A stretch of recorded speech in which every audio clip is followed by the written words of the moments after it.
This is LP Giobbi.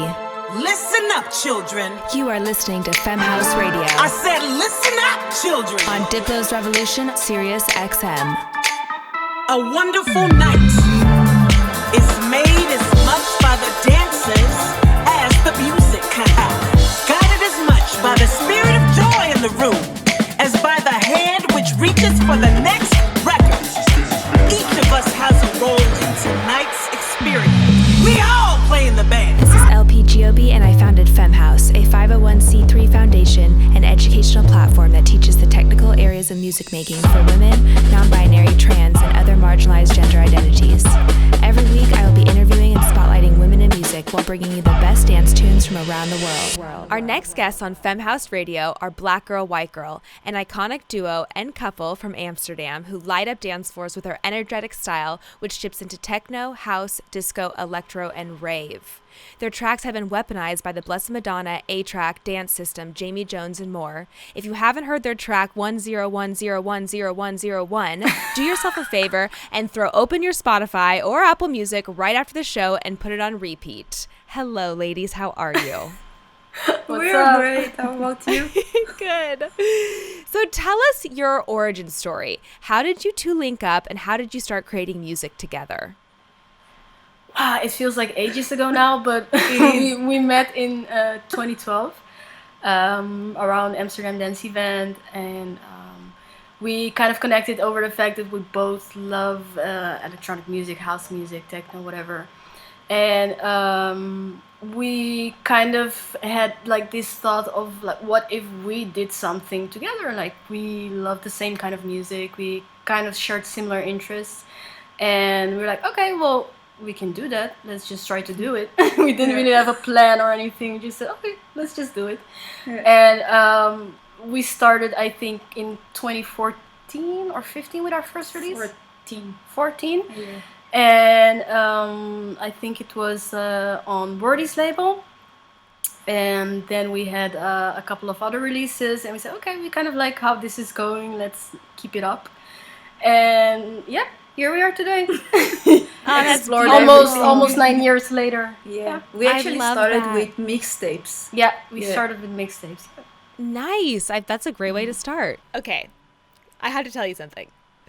I am obsessed with creative couples. Like, obsessed. Okay, so the one job I worked before, like, I went to pursue art, I found I would like sit at my office job, you know, on my like behind a computer screen and a desk, and I would go to this website called creativecouples.com, and it was just a website. This is so dorky. It was I was like single at the time too. It's just dedicated to couples who work together, and I just thought, okay, here's the thing. It's like I'm coming into the office and I'm spending my best 8 hours, my most aware, you know, the hours where my brain is ticking quicker, like my best hours are given to my work. Right? And so then I come home and I'm like kind of exhausted. I just like, you know, I just kind of want to space out, and like that's the time that I have with my partner. And so I think it's so cool when people work, when the person, you get to work with the person you love, you get to give them your best hours. I'm just obsessed with it. So what is that like for you two? Most of the times, I would say like 99% of the times, it's amazing. Because you are like on this journey together, and you're learning together, you're reaching goals together, you're like exploring new avenues of creativity, of just being a business, a front, like a united front together. Oh no, I love that.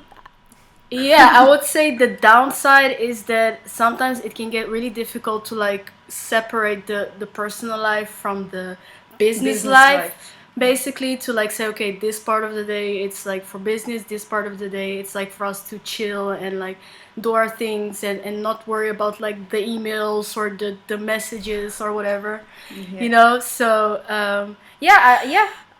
you know, and are you both good at setting boundaries? Because I do work. I have a partner now, and we work together on a bunch of projects. And he is like, okay, after like once we start eating dinner, no more work talk. And I really struggle with that, and we have bumped up against that a lot.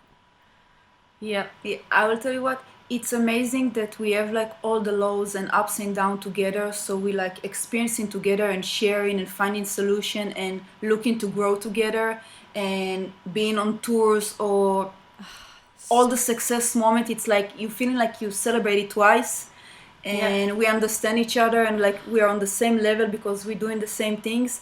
And sometimes like you, again, as she said, that you need to know where it's like life, where it's like the business. Sometimes like it's getting mixed, and you need to know how to separate those things and like to find the right balance. Yeah. But it's worth it. I love that, and I really commend you. And I'm a huge fan of that. I think it's beautiful. Obviously, your communication probably has to be even, twice as good or whatever, but like it should be. Like that should be a goal in a couple. So I just think when I read that, I just got so excited. I was like, and they're a couple, how cool. So I'm a big fan. And so, okay, I hear a lot of Chicago house influence in your music. And maybe that's just my own projection because that was, where I sort of discovered house music. But is that true? And if so, like how did you discover Chicago house, being overseas and everything? Yeah, I mean, we kind of always loved it. And I don't think it's like really a matter of discovering. When you learn about electronic music and everything and where it's from and all, like, the roots, that's where you end up, so for us that's where it all started. That's where it all started. And the more you get into music and exploring what's out there, and not just like the stuff that's like in the charts or whatever, but also the older stuff, the classics, the hidden gems and all, I think we found a kind of like appreciation for it, and that we really felt like, okay, this is the music that we really love. And I don't know, I guess when you're making music, you kind of like gravitate towards the stuff that you love and what you want to hear. So at least for us, like when we make music that we ourselves actually would love to hear and like play out. So important. So so I think that's where it came from, and we kind of like took it and put our own spin on it. And definitely kind of like introduced our own like sound and the things that we like to hear, and the way that we love to work, that it might not like be 100% like the Chicago house sound or whatever, but like it kind of grew from there, I mean, when I heard it, I felt like it was the perfect nod to like, I know my history, I know where this music comes from, like I see you and I honor that, and also now here's our take. It felt very nostalgic, but also completely new. I think that you guys have a really sweet spot in your music, and I recently discovered you on Instagram, or like somebody sent me your profile or something. Like, I think you'll love these women. And so I've been a big fan ever since. I love it. And I saw that you released on He, She, They. Did you work with Stephen Brains on that by chance? Yes. I love him. Oh, he's so awesome. I got really excited when I saw that you released with them, because I love what he's doing. I love what he's building. I think he's such an awesome person.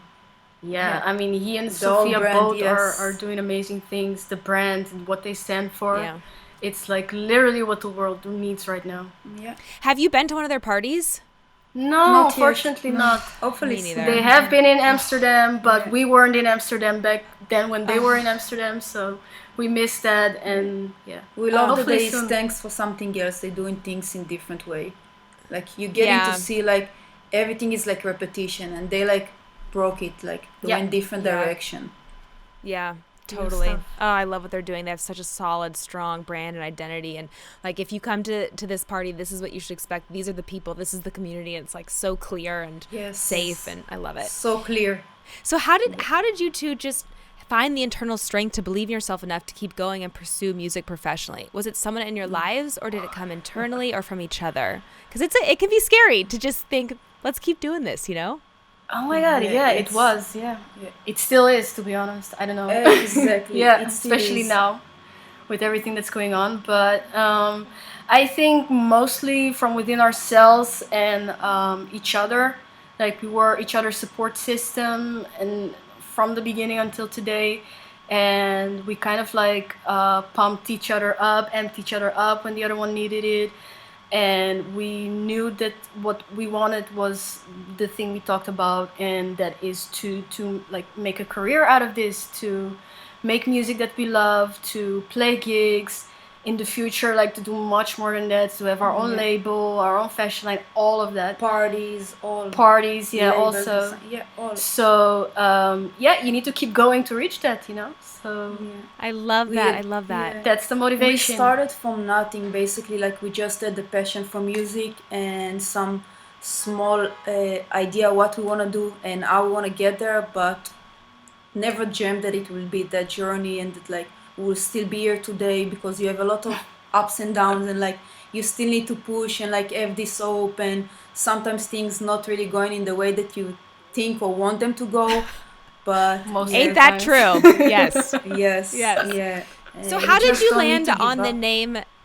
How did you land on the name Black Girl, White Girl? Is there a story to this, or how? So for me, visual representation is so deeply important in our industry, and I just love that people know exactly what the visual representation is just by hearing your name. I think that is so wildly important, you know? So I'm just curious how that came to be for you two. Right. Well, when we were, it was actually in this same room that we are in right now. We were big fans, and still are, of course, of Dirty Bird back then. And Kill Frenzy had this song called Black Girl, White Girl, Black Girls, White Girls, I think. Yes. And we were like obsessed with this track, and we're like thinking of a name, and like this name popped up, and we were like, Black Girl, White It's Girl. us. What? It's like us. We should do it. Let's do it. We should do it. Yeah, let's do it. So that's how it happened. Very easy, very simple, very like without any further thought in that moment. And later on, we like start to realize like the importance of the name and everything that it can represent, you know? Exactly. Like things aligned amazing, because that wasn't part of like our thought behind, but today it's like extra proud and like standing behind of that, and maybe it can help to other people, and yeah.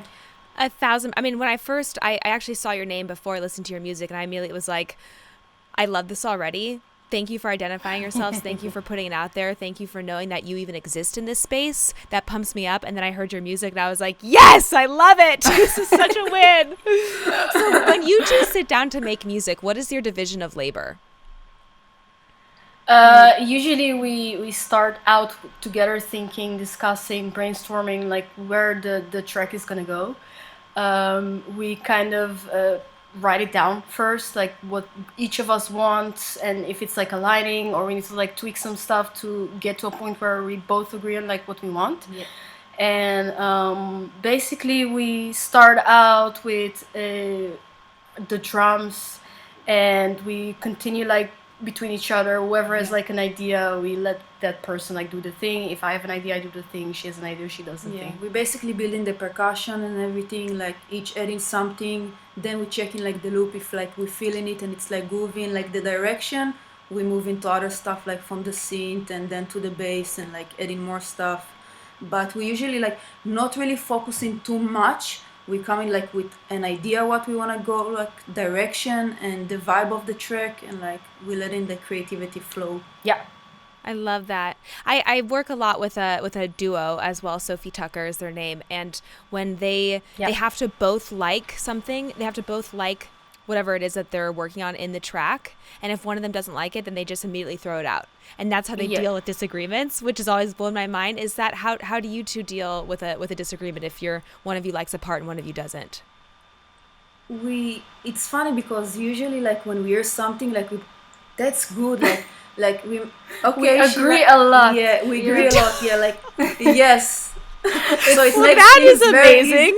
It's very it we makes feel everything very lucky easy. with that. Yeah. Oh, well, But I guess that beautiful. it all goes back to our beginnings, you know, that's what we initially bonded over, that we kind of like, it was weird to us at the time also, that like, what? Like we actually like the same stuff? Like something like that is even possible? Yeah.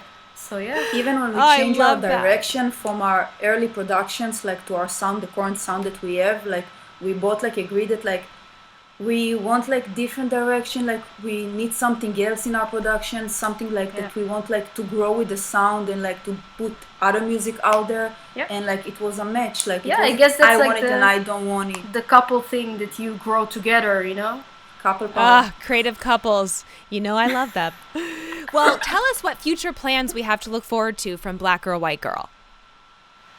In terms of releases, we have a lot of releases scheduled. shows. Yeah. Oh, good. Okay, cool. Yeah, we have an EP coming on 8 Records, and we have a vinyl on Balkan Vinyl, and Whereas Music, and self-release. Yeah, we have a Bandcamp release coming up next Friday. It's called Spoon, and it's inspired by spooning. So and it's with our own vocals. I cannot wait to hear this. And like, wait, it's us on the vocals. Yeah. So it's another step that we wanted to do. Yeah. The first track that we did our own vocals. Yeah.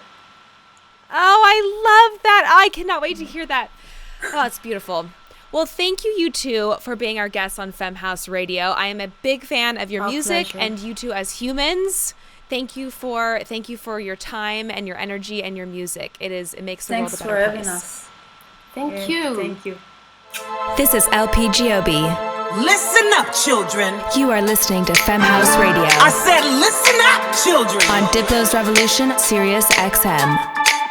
A wonderful night is made as much by the dancers as the music. Guided as much by the spirit of joy in the room as by the hand which reaches for the next record.